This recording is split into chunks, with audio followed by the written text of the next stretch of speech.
최근 중국 최대 국영방송의 유명 뉴스 앵커가 방송 도중 엄청난 파장을 일으키고 말았습니다.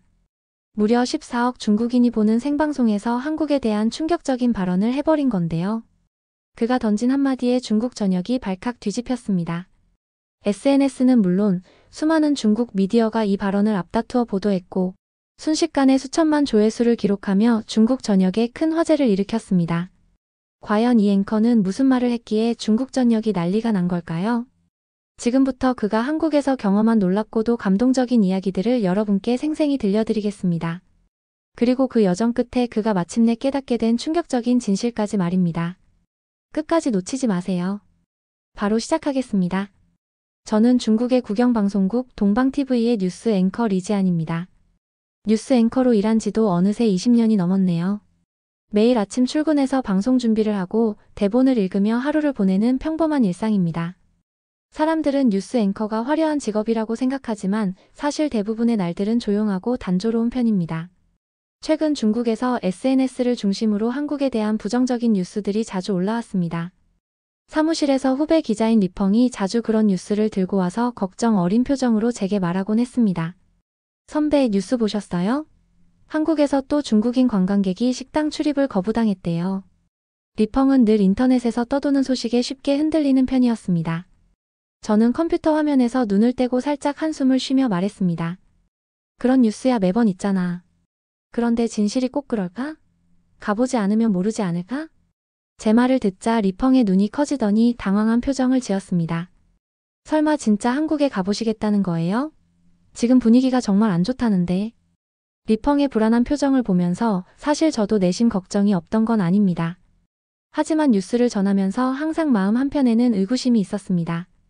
우리는 늘 소문과 뉴스를 보고 판단하는데 진짜 한국인들은 중국인을 싫어하는지 직접 만나서 경험해보지 않으면 결코 알 수 없다고 생각했습니다. 저는 리펑에게 차분히 말했습니다. 리펑, 우리가 기자잖아. 뉴스에 나온 얘기만 듣고 판단할 수는 없지 않아? 직접 확인해보는 게 우리의 역할 아닐까? 리펑은 잠시 머뭇거렸지만 결국 수긍한 듯 고개를 끄덕였습니다. 그래도 걱정이 되네요. 하지만 선배가 가자고 하면 따라갈게요. 그렇게 저희는 휴가 기간 동안 한국에 직접 가보기로 결심했습니다. 이 여행이 제 인생을 뒤흔들어 놓을 줄은 그때는 전혀 상상하지 못했습니다. 사실 제가 한국 여행을 결심하게 된 진짜 이유는 뉴스 보도를 준비하다가 우연히 보게 된 인터넷의 글 때문이었습니다. 그 글은 한국 여행에서 느꼈던 긍정적인 경험을 공유한 어느 중국 관광객의 후기였어요. 처음 그 글을 봤을 때 저는 무척 당황했습니다. 왜냐하면 제가 방송에서 접한 대부분의 내용과는 전혀 다른 이야기를 하고 있었으니까요. 다음날 아침 저는 출근하자마자 후배 리펑을 따로 불렀습니다. 리펑, 잠깐 이것 좀 봐줄래요? 어제 우연히 봤는데 좀 특이한 후기예요. 리펑은 의아한 표정으로 다가왔습니다. 저는 컴퓨터 화면을 가리켰고 리펑은 글을 읽으며 눈썹을 살짝 찡그렸습니다. 선배, 솔직히 이거 진짜일까요? 한국에서 중국인을 친절하게 대해줬다는 내용이라니 요즘 분위기랑 너무 다르잖아요. 저는 가볍게 미소를 지으며 고개를 끄덕였습니다. 그러니까 더 궁금한 거야. 우리가 방송에서만 접하는 뉴스와 실제 사람들이 겪는 일이 완전히 다를 수 있잖아. 리펑은 잠시 생각에 잠기더니 머뭇거리며 말했습니다. 그렇긴 하지만 솔직히 지금 한국 분위기가 안 좋은 건 사실이잖아요. 괜히 갔다가 안 좋은 일이라도 생기면 어떡해요? 리펑의 걱정은 당연했습니다. 사실 저 역시 마음 한구석으로는 불안함을 느끼고 있었으니까요. 하지만 저는 기자로서 그리고 앵커로서의 책임감이 더 컸습니다. 우리가 미디어를 통해 사람들의 생각에 영향을 끼친다면 사실을 있는 그대로 전달할 책임이 있지 않을까요? 리펑, 나도 걱정되긴 해. 그래도 뉴스 앵커로서 이건 꼭 한번 직접 확인해봐야 한다고 생각해. 현장에 가지 않고선 진실을 알 수 없으니까. 리펑은 결국 고개를 끄덕였습니다. 알겠어요. 선배가 그렇게까지 말씀하시면 저도 한번 믿고 따라가 볼게요. 저는 미소를 지으며 컴퓨터 화면을 닫고 마음속으로 다짐했습니다. 이번 한국 여행에서 내가 진짜로 무엇을 보게 될지 직접 두 눈으로 확인하겠다고 말이죠. 드디어 한국으로 떠나는 날이 왔습니다. 베이징 공항에서 비행기에 탑승할 때까지만 해도 솔직히 제 마음은 기대보다 걱정이 더 컸습니다. 옆자리에 앉은 리펑도 긴장한 표정으로 연신 한숨을 쉬었어요. 선배, 정말 아무 문제 없겠죠? 공항에서부터 우리를 무시하거나 불친절하게 대하면 어쩌죠? 너무 걱정하지 마. 우리가 직접 와서 겪어보자는 거니까. 그렇게 말했지만 사실 저도 약간 자신이 없었습니다. 2시간이 조금 넘는 비행이었지만 수십 가지의 생각들이 머릿속을 맴돌았죠. 한국 사람들의 차가운 태도나 예상치 못한 불쾌한 경험을 떠올리며 스스로 긴장하고 있었습니다. 그러나 인천공항에 착륙해 비행기 문을 나서는 순간 그런 걱정들은 조금씩 사라지기 시작했습니다. 깨끗하고 현대적인 시설이 눈에 들어왔고 밝고 깔끔한 환경이 예상했던 것과 달랐기 때문입니다. 와, 선배. 공항이 정말 깨끗하네요. 생각보다 훨씬 좋은데요? 리펑의 표정도 밝아졌습니다. 우리는 빠르게 출입국 심사대로 향했습니다.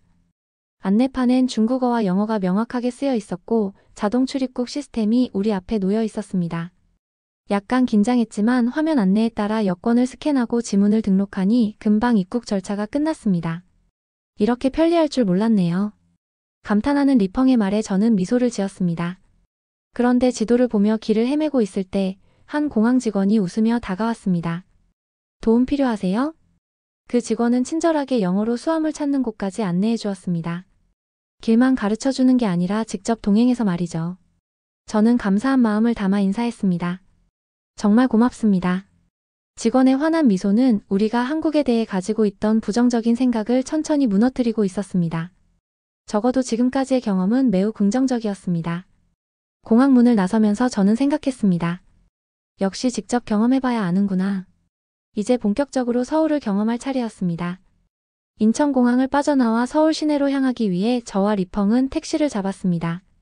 택시를 기다리는 동안에도 마음 한구석에선 긴장감이 떠나지 않았습니다. 중국 SNS에 올라왔던 불쾌한 경험담들이 머릿속을 떠돌았기 때문이죠. 하지만 실제 서울의 첫인상은 제가 예상했던 것과 완전히 달랐습니다. 택시가 멈추자 운전석 창문이 천천히 내려가며 운전기사님이 환하게 웃으며 우리를 반겨주었습니다. 어서 오세요.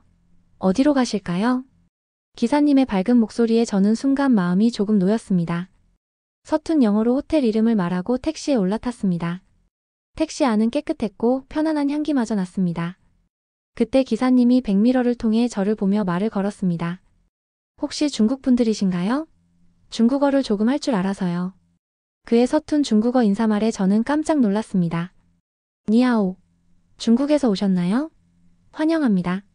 제 표정이 놀라움을 감추지 못했는지 기사님은 웃으며 부연 설명을 해주셨습니다.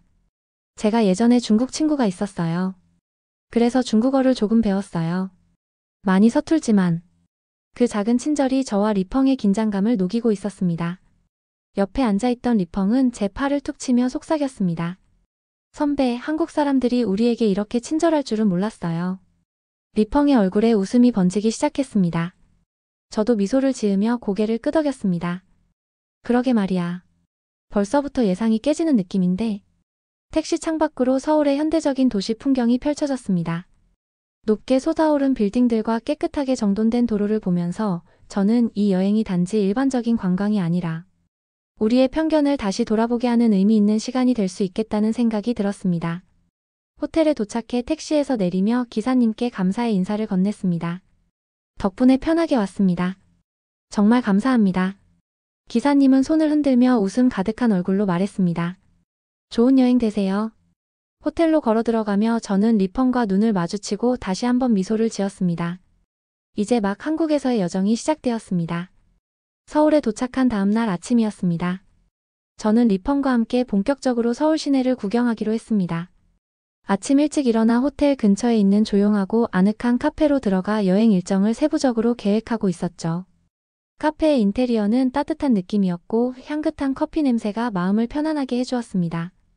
저는 직원에게 다가가 공손히 주문했습니다. 안녕하세요. 아메리카노 2잔 부탁합니다. 주문을 마치고 자리에 앉아 지도를 펼쳤습니다. 리펑은 신나서 서울에서 가볼 곳들을 말하기 시작했습니다. 선배, 북촌 한옥마을에서 한복도 입어볼 수 있다는데 같이 한번 입어보면 어때요? 리펑의 신난 표정에 저는 조금 쑥스러웠습니다. 글쎄, 난 좀 민망할 것 같은데 네가 입고 싶으면 입어보지. 저희는 이런 이야기를 나누며 앞으로의 일정을 정리했습니다. 약 30분 정도 지난 후 모든 계획이 세워지고 나자 마음이 한결 가벼워졌습니다. 그러나 카페를 나와 지하철역으로 걸어가던 중 갑자기 불안한 느낌이 들어 주머니와 가방을 급히 확인했습니다. 핸드폰은 있었지만 지갑이 보이지 않았습니다. 아, 지갑이 없네. 리펑 혹시 봤어? 리펑도 당황한 표정으로 주위를 살펴보았습니다. 아까 카페에서 카드 꺼내셨잖아요. 거기 놓고 나오신 거 아니에요? 저는 순간 가슴이 덜컥 내려앉았습니다. 지갑 안에는 현금, 신용카드, 중요한 신분증이 다 들어있었기 때문입니다. 큰일이다. 다시 카페로 가보자. 돌아가는 길 내내 저는 불안했습니다. 이미 누군가 가져갔을 거라 생각하니 여행 첫날부터 마음이 무거웠습니다. 하지만 카페에 도착해 직원에게 다급히 물었습니다. 혹시 저희가 앉았던 자리에 지갑 보셨나요? 직원은 저를 보더니 환한 미소를 지었습니다. 아, 기다리고 있었어요. 여기 있습니다. 손님이 놓고 가셔서 보관하고 있었습니다. 놀랍게도 지갑은 현금과 카드까지 전부 그대로였습니다. 저는 놀란 나머지 말이 잘 나오지 않았습니다. 정말 감사합니다. 정말 고맙습니다. 리펑은 놀라며 저를 바라봤습니다. 선배, 이게 가능해요? 중국에서는 상상도 못할 일인데요. 저는 지갑을 손에 쥐며 말했습니다. 그러게 말이야, 한국에서의 첫날부터 정말 많은 걸 깨닫게 되네. 저희는 경복궁을 둘러본 뒤 여의도 한강공원으로 향하는 택시에 탔습니다. 리펑은 핸드폰으로 찍은 사진들을 저에게 보여주며 신나했습니다. 선배, 이 사진 보세요. 북촌 한옥마을 풍경이 정말 멋지게 나왔어요. 저는 웃으며 화면을 같이 들여다봤습니다. 정말 잘 찍었네. 베이징과는 다른 느낌이라 신선하네. 한강공원에 도착해 차에서 내리면서 기사님께 감사 인사를 하고 공원을 향했습니다. 강변을 따라 걷다 보니 서울의 활기차고 깨끗한 분위기가 저희 마음까지 가볍게 만들어 주었습니다. 와, 한강 정말 아름답네요. 베이징과는 느낌이 확실히 다르네요. 리펑의 말에 공감하며 저도 핸드폰으로 풍경을 담으려 했습니다. 그런데 갑자기 주머니가 허전한 느낌이 들었습니다. 급히 주머니와 가방을 뒤져봤지만 핸드폰이 보이지 않았습니다. 리펑, 내 핸드폰 본 적 있어? 리펑의 표정도 순간 굳어졌습니다. 택시에서 사진 보고 있었는데 설마 거기 놓고 내린 건 아니겠죠? 그 순간 심장이 덜컥 내려앉았습니다. 오전에 지갑을 잃어버렸다 되찾은 기억이 떠올랐지만 이번엔 운이 따르지 않을 거란 생각이 들었습니다. 리펑도 걱정스럽게 말했습니다. 중국에서 택시에 핸드폰을 놓고 내리면 거의 찾기 힘들잖아요. 여기서도 마찬가지 아닐까요? 저는 잠시 망설이다가 경찰서에 가기로 했습니다. 그래도 한번 가보자. 운 좋으면 찾을 수 있지 않을까? 리펑은 고개를 갸웃했지만 저를 따라 경찰서로 향했습니다. 경찰관에게 상황을 설명하자 놀랍게도 택시기사님과 연락이 닿았습니다. 30분 후 기사님이 직접 핸드폰을 들고 경찰서로 와주셨습니다. 정말 감사합니다. 정말 감사드립니다. 택시기사님은 미소를 지으며 겸손하게 말씀하셨습니다. 당연히 드려야죠. 여행 즐겁게 하세요. 핸드폰을 되찾고 경찰서를 나오면서 리펑은 믿기 어렵다는 표정으로 말했습니다. 선배, 이건 정말 놀라운 일이에요. 하루에 2번이나 잃어버린 물건을 그대로 찾았어요. 저는 진심으로 고개를 끄덕이며 대답했습니다. 정말 그래. 한국 사람들의 정직함을 계속 경험하게 되네. 앞으로 또 어떤 일이 기다릴지 기대되는걸? 그날 저녁 저희는 인터넷 검색으로 추천받은 서울 시내의 한 유명한 고깃집을 찾아갔습니다. 가게 입구에서부터 고기 굽는 맛있는 냄새가 퍼졌고 활기찬 손님들의 웃음소리가 들려왔습니다. 저와 리펑은 잠시 입구에서 머뭇거렸습니다. 직원이 밝은 미소로 다가와 인사를 건넸습니다. 어서 오세요. 몇 분이세요? 저는 서툰 영어로 대답했습니다. 2명입니다. 직원은 친절하게 저희를 창가 쪽으로 안내했습니다. 자리에 앉자마자 리펑은 메뉴판을 펼치며 신이 난 목소리로 말했습니다. 선배, 한국 고기가 그렇게 맛있다던데 뭘 시킬까요? 메뉴판에는 다행히 영어와 중국어가 함께 쓰여 있어 쉽게 고를 수 있었습니다. 저희가 메뉴를 고르는 모습을 보고 있던 직원은 다가와 부드럽게 질문했습니다. 한국 음식은 처음이신가요? 삼겹살과 갈비가 가장 인기가 좋아요. 리펑은 직원의 친절한 추천에 감사해야 하며 제게 말했습니다. 선배, 우리 삼겹살하고 갈비 한번 먹어봐요. 고기가 테이블에 도착했고 저희는 익숙하지 않은 한국식 숯불 그릴 앞에서 잠시 망설였습니다. 그 모습을 본 직원은 친절하게 웃으며 말했습니다. 제가 도와드릴게요.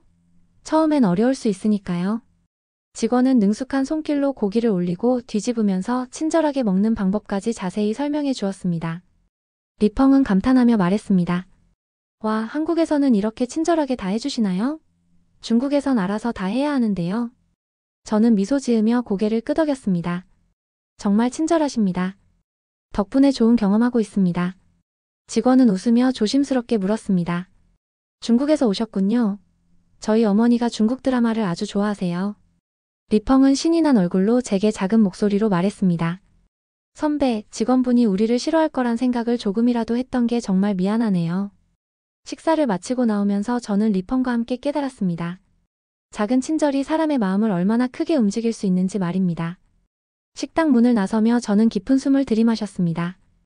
역시 직접 경험해봐야 진실을 알 수 있구나. 이제 서울에 대한 기대감이 더 커졌습니다. 저녁이 되어 저희는 서울 야경이 아름답다는 남산타워로 가보기로 했습니다. 스마트폰으로 경로를 확인했는데 지하철에서 내려 버스를 타고 가야 했습니다. 이미 밤 8시가 넘은 시간이었기에 리펑은 조금 걱정스러운 표정으로 저를 바라봤습니다. 선배, 밤늦게 대중교통을 이용해도 괜찮을까요? 초행길인데 불편하진 않을까요? 저는 잠시 생각하다가 리펑의 어깨를 가볍게 두드리며 말했습니다. 괜찮을 거야. 지금까지 서울에서 불편한 경험은 없었으니까 한번 믿고 타보자고. 버스 정류장에 도착하니 조금씩 쌀쌀한 밤 공기가 느껴졌습니다. 주위를 둘러보니 서울의 거리는 밤늦게도 불빛이 밝았고 깨끗하고 정돈된 모습이 참 인상적이었습니다. 리펑은 연신 감탄하며 말했습니다. 선배, 베이징은 밤이면 조금 어수선한데 서울은 정말 밤에도 깨끗하네요. 잠시 후 버스가 왔고 저희는 중간쯤 빈자리에 앉았습니다. 버스 안은 조용했고 기사님이 갑자기 룸미러를 통해 저희를 보며 물었습니다. 혹시 남산타워 가세요? 저는 당황했지만 고개를 끄덕이며 대답했습니다. 네, 맞아요. 저희가 처음이라 길을 잘 모르겠는데요. 기사님은 백미러를 통해 저희를 바라보며 친절하게 설명해 주셨습니다. 이 버스는 중간까지만 가는데 내리셔서 케이블카 타시면 편리할 겁니다. 제가 도착하면 다시 알려드릴게요. 리펑은 신기하다는 듯 제게 속삭였습니다. 선배, 이렇게 친절한 기사님 처음 봐요. 드디어 저희가 내릴 정류장에 도착하자 기사님은 손짓으로 내릴 곳을 알려주었습니다. 그런데 내리는 순간 기사님이 갑자기 작은 봉지를 제게 건넸습니다. 산 위는 밤이면 꽤 추워요. 이거 드시고 힘내세요. 순간 놀라서 봉지를 열어보니 안에는 몇 개의 사탕과 초콜릿이 들어있었습니다. 저는 믿기지 않아서 몇 번이고 감사 인사를 드렸습니다. 정말 감사합니다, 기사님. 기사님은 미소 지으며 손을 흔들었습니다. 별거 아닙니다. 좋은 여행 되세요. 버스에서 내리자마자 리펑이 흥분해서 말했습니다. 선배, 이게 가능한 일이에요? 택시도 아니고 그냥 버스 기사님이 이런 친절을 베풀어 주시다니요. 저는 작은 사탕 봉지를 주머니에 넣으며 말했습니다. 그러게 한국에 대한 생각이 점점 바뀌고 있어. 다음 날 아침 저희는 한국의 유명 방송사인 KBC를 방문하게 됐습니다. 방송국은 현대적이고 세련된 건물이었고 분주하게 움직이는 사람들의 모습에서 프로페셔널한 느낌이 강하게 전해졌습니다. 로비에서 기다리고 있는데 단정한 차림의 중년 남성이 미소를 지으며 다가왔습니다. 안녕하세요, 리지아님 맞으시죠? 저는 KBC 국장 송민재라고 합니다. 저는 송민재 국장과 악수를 나누며 인사를 했습니다. 바쁘실 텐데 시간을 내주셔서 정말 감사합니다. 이쪽은 제 동료 기자 리펑입니다. 송 국장님은 저희를 사무실로 안내하며 친절하게 말씀하셨습니다. 이렇게 직접 오셔서 한국에 대해 관심을 가져주셔서 오히려 제가 감사하죠. 편하게 질문해 주세요. 리펑은 처음엔 긴장한 듯 보였지만 용기를 내어 질문했습니다. 국장님, 중국에서는 한국 미디어가 중국에 대해 부정적인 보도를 많이 한다고 생각합니다. 실제로 어떠신가요? 송 국장님은 잠시 침묵한 뒤 차분하게 말씀하셨습니다. 모든 미디어가 일정 부분 주관적인 시각을 갖고 있습니다. 하지만 일반 시민들의 생각과 미디어 보도는 언제나 같지 않아요. 대부분 한국 사람들은 중국과 중국인에 대해 개인적인 편견을 갖지 않고 있습니다. 저는 그 말씀이 무척 인상적이었습니다. 리펑도 공감한 듯 고개를 끄덕였습니다. 정말 그런 것 같습니다. 저희가 한국에 와서 만난 사람들은 모두 정말 친절했어요. 국장님은 미소를 지으며 다시 말씀하셨습니다. 결국 사람과 사람 사이의 경험이 가장 중요하다고 생각합니다. 그런 경험들이 미디어가 만든 편견을 이겨낼 수 있으니까요. 인터뷰를 마치고 방송국을 나서면서 리펑은 감탄하며 저에게 말했습니다. 선배, 오늘 인터뷰는 정말 특별했어요. 한국 미디어가 우리 생각과는 완전히 다르네요. 저는 그 말에 공손히 대답했습니다. 나도 똑같이 느꼈어. 직접 만나지 않고는 절대 알 수 없었던 사실이네. 저는 이 인터뷰를 통해 미디어인으로서 앞으로 더 진실에 다가가야겠다는 책임감을 다시 한번 깊이 느꼈습니다. 한국에서의 여행을 마치고 중국으로 돌아온 지 일주일이 지났습니다. 그날 저는 평소처럼 동방TV 스튜디오에서 뉴스를 준비하고 있었습니다. 생방송을 앞두고 메이크업을 받으며 마음이 살짝 긴장되었습니다. 그 이유는 바로 오늘 방송에서 제 한국 여행에 대한 짧은 인터뷰가 예정되어 있었기 때문입니다. 잠시 후 카메라가 켜지고 밝은 조명이 저를 비췄습니다. 옆에 앉아있던 동료 앵커가 미소를 지으며 제게 질문을 던졌습니다. 리지안 앵커님, 얼마 전 한국 여행을 다녀오셨죠? 시청자분들도 정말 궁금해하고 있습니다. 실제로 어떠셨나요? 저는 잠시 생각에 잠겼습니다. 그 짧은 순간에 서울에서 만난 친절한 사람들, 지갑을 되찾았던 순간 택시 기사님과 버스 기사님의 작은 친절이 주마등처럼 스쳐 지나갔습니다. 천천히 저는 입을 열었습니다. 솔직히 말씀드리면 여행을 떠나기 전에는 걱정이 많았습니다. 하지만 실제로 한국에서 겪은 일들은 저의 예상과는 전혀 달랐습니다. 제 말에 옆 앵커가 궁금하다는 듯 눈을 크게 뜨며 다시 질문했습니다. 그렇다면 여행을 통해 얻으신 가장 큰 깨달음은 무엇인가요? 저는 부드럽게 웃으며 대답했습니다. 직접 경험하지 않으면 진실을 알 수 없다는 사실이었습니다. 한국인들은 저희를 싫어할 거라는 선입견이 있었지만 제가 만난 분들은 모두 진심으로 친절하셨습니다. 스튜디오가 잠시 조용해졌습니다. 저는 다시 말을 이어갔습니다. 택시에 놓고 내린 핸드폰을 직접 가져다 준 기사님, 지갑을 그대로 돌려준 카페 직원, 그리고 밤늦게 버스에서 만난 기사님의 작은 사탕 선물까지 그 모든 게 지금도 기억에 남습니다. 방송이 끝나고 스튜디오 밖으로 나서자 리펑이 밝은 얼굴로 다가왔습니다. 선배, 방송 정말 좋았어요. SNS에서도 벌써 반응이 뜨겁습니다. 우리 이야기에 공감하는 사람들이 많아요. 저는 기분 좋게 미소를 지으며 대답했습니다. 우리의 작은 경험이 다른 사람들에게도 새로운 시각을 줄 수 있다면 정말 기쁠 것 같아. 돌아가는 길 저는 앞으로 더 솔직하고 진실한 이야기를 전달해야겠다는 다짐을 다시금 하게 되었습니다. 방송을 마친 며칠 후 저는 사무실에서 기사를 정리하다가 후배 리펑과 커피 한 잔을 하기로 했습니다. 사무실 근처 조용한 카페에서 리펑과 마주 앉았는데 리펑의 얼굴이 왠지 평소와 달리 진지해 보였습니다. 선배, 사실 어젯밤 제 SNS에 한국에서의 경험을 공유해봤어요. 그런데 정말 많은 사람들이 댓글을 남겼더라고요. 저는 흥미롭게 리펑의 얼굴을 바라보며 물었습니다. 그래? 어떤 댓글들이었는데? 리펑은 밝게 웃으며 말했습니다. 의외로 긍정적인 반응이 많았어요. 다들 저희랑 비슷한 경험을 한 적이 있다면서 한국에 대한 인식이 잘못되었다는 의견이 많았습니다. 리펑의 말을 들으며 저는 기분 좋게 미소를 지었습니다. 그러자 리펑이 조금 망설이더니 조심스럽게 말을 꺼냈습니다. 선배, 이번 기회에 아예 다큐멘터리를 만들어보는 건 어떨까요? 한국과 중국 사람들의 실제 경험담을 중심으로 말이죠. 정치적인 문제가 아니라 순수하게 사람과 사람의 이야기를 다루는 거예요. 저는 순간 그의 아이디어에 놀랐습니다. 그러면서 얼마 전 KBC에서 송민재 국장님과 나눈 이야기가 떠올랐습니다. 사실 나도 비슷한 생각을 하고 있었어. 우리가 흔히 접하는 미디어에서는 자극적인 내용만 강조하잖아. 이제는 좀 더 균형 잡힌 시각을 전하는 게 필요하지 않을까? 리펑은 활짝 웃으며 고개를 끄덕였습니다.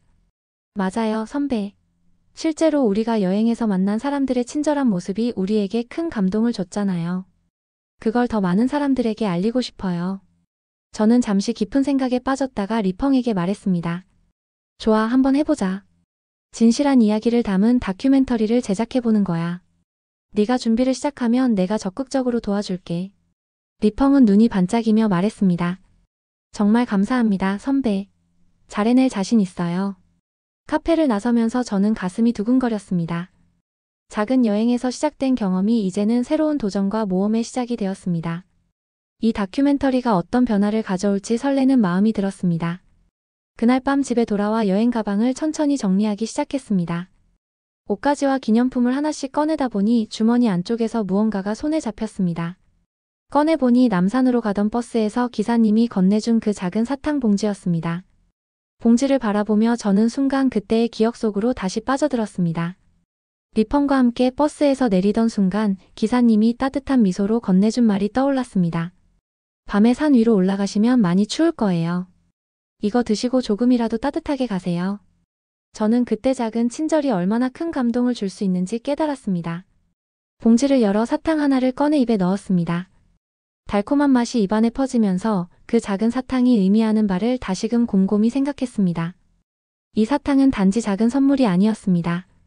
그것은 낯선 타인을 배려하는 마음, 그리고 작은 행동이 편견이라는 큰 벽을 허물 수 있다는 사실을 저에게 가르쳐준 상징이었습니다. 그 순간 저는 제 자신에게 조용히 중얼거렸습니다. 직접 만나고 대화하고 경험하지 않으면 결국 진실을 알 수 없는 거구나. 저는 깊은 한숨과 함께 미소를 지었습니다. 이번 여행을 통해 저는 기자이자 한 사람으로서 더 열린 마음을 갖게 되었습니다. 사탕 봉지를 책상 위에 올려놓으며 저는 스스로에게 다짐했습니다. 앞으로도 이렇게 진실을 직접 찾아보고 편견 대신 열린 시각으로 세상을 바라보겠다고 말입니다. 그때 마침 리펑에게서 메시지가 도착했습니다. 선배, 다큐멘터리 제작 기획서를 작성해봤어요. 내일 한번 같이 보실래요? 저는 밝은 표정으로 답장을 보냈습니다. 좋아, 내일 사무실에서 보자. 함께 좋은 이야기 만들어 보자고. 창밖으로 베이징의 밤하늘을 바라보며 저는 마음속으로 새로운 여정을 향한 기대감을 느꼈습니다. 작은 사탕이 가져다준 깨달음이 앞으로 저를 더 나은 길로 인도해 줄 것 같았습니다. 오늘의 영상은 여기까지입니다. 오늘의 사연 재미있게 보셨다면 좋아요와 구독 꼭 부탁드립니다.